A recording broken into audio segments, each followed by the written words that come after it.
Good evening and welcome to season 2 of Dinner with KD. I am your host, KD, and I am here with the wonderful and lovely Mrs. Johnson. I'm going to get into that in just a moment. Just want to thank everyone for tuning in on this evening. I want to thank my sponsors, Love Illusion, as well as some other people that I'm not going to get into right now because we're kind of pressed for time just a little bit. We were lagging behind a little bit. Get to it. Want to thank my technical director, Sean Cleveland, and One Vivid Vision for allowing me to move forward with their assistance. You guys got to bear with us a little bit, having all kinds of technical difficulties tonight, but we are just going to move right into it, guys. So on January 11th, 2013, the body of 17-year-old Kendrick Johnson was discovered inside a vertical rolled up mat in the gymnasium of Lowndes High School in Valdosta, Georgia, where he was a student. After preliminary investigation, an autopsy concluded that Johnson's death was accidental, but after a private pathologist the second autopsy, it concluded that he died from blunt force trauma. As if the horrifying death was not discovered that Kendrick's organs were missing. On October 31st, 2013, the U.S. Attorney announced that his office would open a formal review into Johnson's death. On June 20th, 2016, the Department of Justice announced that it would not be filing any criminal charges related to Johnson's death. Well, the case was recently reopened. Tonight, we are speaking with the mother of Kendrick Johnson, Mrs. Jacqueline Johnson. How are you, Mrs. Johnson? I'm here. Amen. Amen. I get it. Before we delve into and focus on the death of Kendrick Johnson, I'd like for you to tell me a little bit about Kendrick Johnson and the circumstances around his birth.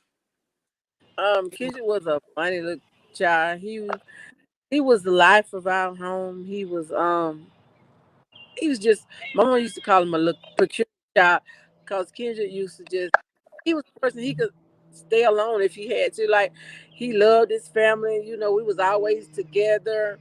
Like, he was really a homebody. He would go off like with some of his friends, like friends maybe to movies or to eat or bowling or something like that. But he was funny. Like, Kendrick used to do like some of the weirdest stuff. He'd go in the shop and he just sing to the top of his voice just to make noise, just to aggravate you. Like, he'd be in there trying to cook and do different little things. It's just so much. But I like the little fun thing I always remember and tell everybody about is Kendrick was still in school and his sister had graduated, had finished her class, and she would be in the street when he came off of football practice.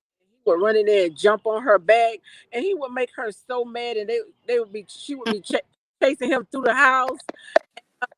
It would just be so funny. Like, we used to do we was the type of that we didn't care about no furniture and none of that. We used to have like water fights in the house. Was Kendrick your oldest son? No, he was the baby. Yeah, he was a baby. Baby. And so he's a baby. And so you have how many children over him? 2.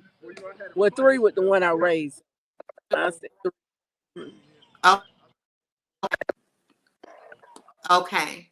And so let's kind of get into I want to you're pressed for time, and I don't want to waste your time, but there are just some things that I want to kind of delve into right away.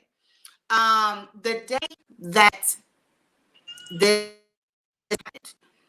as a mother when you woke up that day, was there anything different about that day, or did you have some type of a feeling that something wasn't right? I know sometimes when things happen, and sometimes when um, when things are in spirit or something is about to happen, I know that I always feel my spirit is always kind of uneasy, right? So when you were morning that Kendrick was the day that Kendrick died,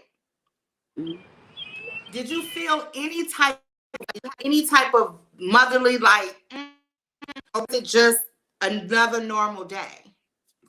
On the day that I'm gonna back it up to the day that Kendrick went missing, um, like waiting after we really found out he was missing, it just felt like a void came in my heart. Like all night long we stayed up looking for Kendrick. But as I looked back door, he used to come through this path from my back door, and it was a big glow, white glow over that path. So right then and there, I already knew that Kendrick was gone, but I was just praying for a miracle, hoping that that mother's intuition was wrong. But that day became my worst nightmare of my. Absolutely. So so finding out that he was deceased, he was missing for a while. Say again. So prior to you finding out that he was deceased, You keep going out. I can't hear you. I said prior to him being deceased, he missing at all? Well, he was missing from class for like 17 hours. I think he was missing. All because he didn't come home from school, and he normally I was Okay. driving school buses, so he used to come back to the bus yard from the high school, get back in the car with me to go home. Miss, do you have any headphones?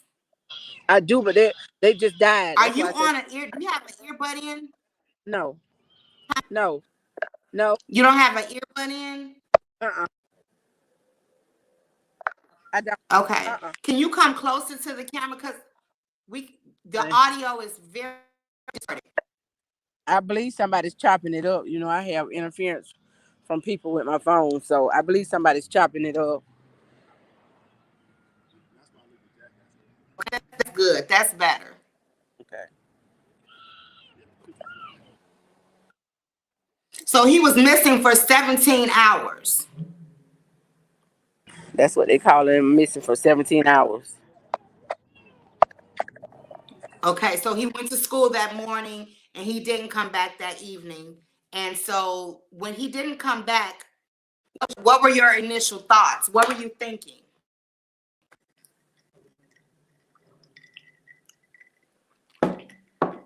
Her audio went all the way out.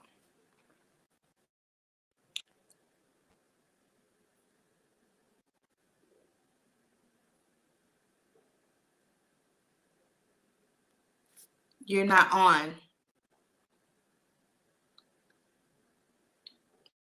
We hear you all.